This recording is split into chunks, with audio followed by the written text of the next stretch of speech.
अपने विशाल भूभाग, भौगोलिक विभिन्नता और विशेषताओं के चलते भारत लगभग हर तरह की आपदा का सामना करता रहा है। लंबे समय से देश में ऐसी आपात स्थितियों से निपटने के लिए एक अत्याधुनिक एकीकृत नियंत्रण व्यवस्था की जरूरत महसूस की जा रही थी। टेक्नोलॉजी का उपयोग करते हुए हमें हर घर, हर गली को लेकर रियल टाइम मॉनिटरिंग की व्यवस्था बनानी होगी। माननीय प्रधानमंत्री की 10 सूत्रीय डिजास्टर रिस्क रिडक्शन सोच के साथ भारत सरकार के गृह मंत्रालय ने 2022 में integrated control room for emergency response (ICRER) की रूपरेखा तैयार की। National remote sensing centre NRSC के तकनीकी सहयोग से निक्सी द्वारा नई दिल्ली स्थित NDCC 2 बिल्डिंग में इस योजना का कार्यान्वयन शुरू किया गया। इस केंद्र के लिए NRSC ने खास तौर पर उपग्रह आधारित राष्ट्रीय डेटाबेस आपातकालीन प्रबंधन सॉफ्टवेयर NDEM 5.0 विकसित किया, जिसे रियल टाइम पूर्वानुमान और चेतावनी जारी करने वाली राष्ट्रीय संस्थाओं जैसे IMD, CWC, NCS, DGRE, DRDO, INCOIS, FSI और GSI के साथ एकीकृत कर एक विस्तृत डेटाबेस से जोड़ा गया है। NDEM आधारित integrated control room for emergency response बड़ी वीडियो वॉल्स, फेल सेफ तकनीक और 24 घंटा 7 दिन कार्य करने के अनुरूप डिजाइन नवीनतम सूचना और संचार प्रौद्योगिकी से लैस इंफ्रास्ट्रक्चर है, जिसे सभी SEOCs और डिजास्टर रिस्पांस एजेंसी के साथ जोड़ा गया है।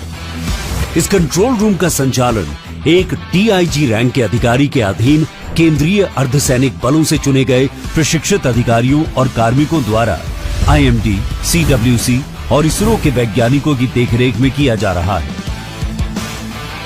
इस अत्याधुनिक केंद्र ने भारत को एक तेज और मजबूत प्रणाली दी है, जिससे देश के आपदा प्रबंधन की मॉनिटरिंग क्षमता में बड़ा बदलाव आया है। ICRER में मौजूद आंतरिक सुरक्षा और डिजास्टर मैनेजमेंट कंट्रोल रूम्स को जैसे ही कोई अर्ली वार्निंग या किसी आपात स्थिति की जानकारी प्राप्त होती है, तुरंत उसकी सूचना गृह मंत्रालय के आला अधिकारियों को दी जाती है। दूसरी तरफ NDRF, SDRF को रवाना किया जाता है, ताकि बिना समय नष्ट हुए बचाव और राहत कार्य शुरू किया जा सके। देश को हर आपदा से सुरक्षित रखने की इस अभिनव पहल को आज माननीय केंद्रीय गृह एवं सहकारिता मंत्री श्री अमित शाह जी द्वारा राष्ट्र को समर्पित किया जा रहा है।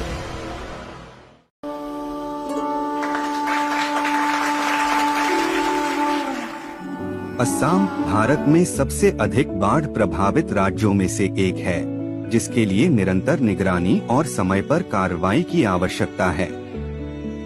उपग्रह डेटा गांव के स्तर पर बाढ़ क्षेत्र और क्षति के बारे में लगभग वास्तविक समय स्थिति की जानकारी देती है, जो प्रभावी राहत और बचाव प्रयासों के लिए आवश्यक है।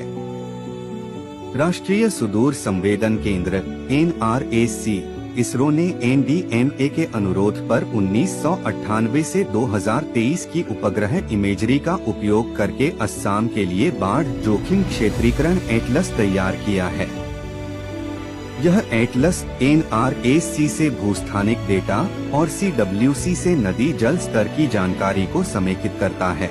इसे असम राज्य के आपदा प्रबंधन प्राधिकरण द्वारा क्षेत्र मान्यता दी गई है। यह एटलस बाढ़ नियमन, आपात योजना, बाढ़ अनुकूलन, कृषि, फसल बीमा और आश्रय योजना बनाने में सहायक है।